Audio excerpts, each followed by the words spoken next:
Queanbeyan to speak to John Barilaro. We lost communication with you before, Mr. Barilaro. Appreciate you coming back to us once again. The investigation is underway into what sparked this downing of this waterbombing aircraft yesterday. 3 American firefighters have lost their lives. Is there any idea how this happened and why? Yeah, look, as we touched on earlier, it is tragic news, and look, the investigation commences. It's a crime scene now, and we don't want to speculate the why. All we know right now, of course, is the 3 fatalities, and there are families abroad that have lost loved ones, and the community is reeling with that. We still have fire fronts across the region that is of concern, and yesterday the same thing, a cat tanker rolled in the Clyde Mountain as well. So we've got another 6 RFS volunteers that have also been injured, and they've been all taken to hospital. So the personal toll, not just on community but on our volunteer firefighters, our RFS, and is growing every day. It's getting tough. We thought with the rains in the last few days, it might have been able to dampen those fires, but geez, yesterday was tough, and it'll continue to be tough as we are really in the peak of the season. The hero moniker couldn't be more appropriate for the RFS and volunteer firefighters from abroad and here at home, and we cannot thank them enough. So if they're watching, we thank you so much for what you've been doing. John Barilaro, do you have any concerns about the safety of this aircraft? I mean, you also mentioned a vehicle rolled over as well. Is this just par for the course? Is this just come with the territory, or can we do more to protect our personnel? I think we can always do more, and I think out of every crisis, every emergency, we've got to learn from it. And I hope when we see the end of this fire season, and part of the review, be it an inquiry at a state level or Royal Commission, that the terms of reference are beyond the norm. And I know the RFS will have its own review, and if we can learn from that, we've got to protect our volunteer firefighters. You know, it's the envy of the world that we've got an organisation in New South Wales with 60,000 plus volunteers. But people across the globe don't understand that yet. These individuals risk their own lives to protect life and community, and we've got to do better in making sure we protect them. But look, the reality is they're in tough terrain around the mountains here and the coastlines, bushland, heavy bushland. These things do happen, I accept that, but of course, if we can improve the safety and protecting our volunteers, it's got to be a priority going forward. John Barilaro, I know you've been travelling right across your electorate. It is a big one. You've been across the fire ground. People are still living in tents. The recovery process is very slow. Is government and charity funds flowing through to these people fast enough? Yeah, look, now that I've been appointed the Minister responsible for disaster recovery in New South Wales, which is a challenge on its own, I've been travelling the whole state, not just the south but the north, remembering that a lot of the fires in the north was pre-Christmas, so they feel that the recovery's been very slow. And I think as a member of the government, we've got to accept that because of the emergency and the crisis in the south, a lot of resources ended up down here.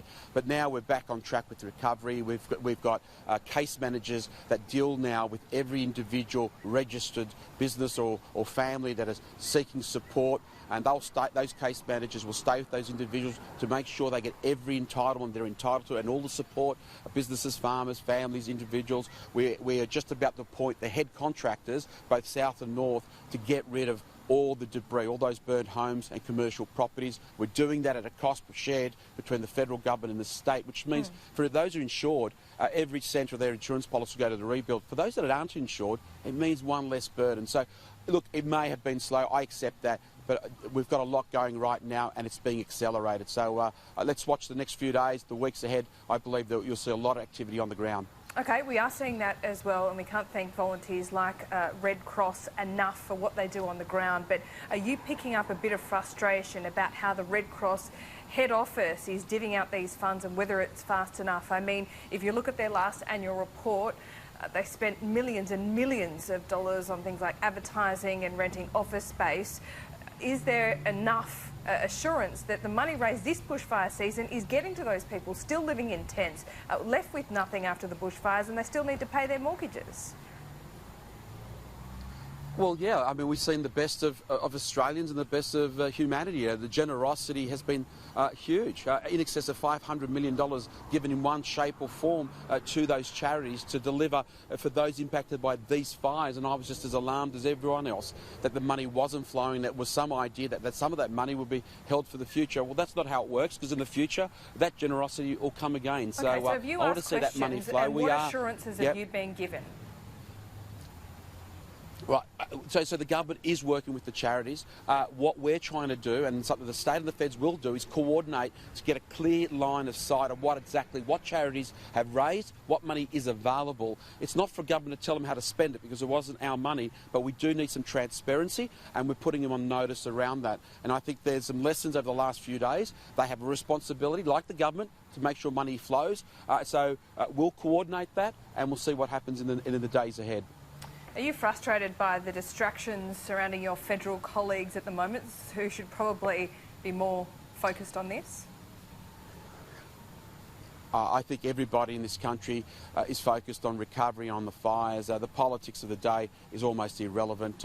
Look, I know Bridget McKenzie quite well. She's under pressure with an inquiry into those grants. I think people have just got to let that run. I don't think there should be speculation if she's going to go or stay, especially internally. But, you know, I was with Michael McCormack a couple of days ago. He's been travelling the state and we've crossed paths in relation to recovery. I know he's leading the charge, so let's just stay focused on the recovery, the current threat. We'll deal with the politics of party politics in the weeks and months ahead. Yeah, I'm sure he did seek your counsel on that particular issue, though. What was your advice? Should she resign? Should she be sacked, or should she stay?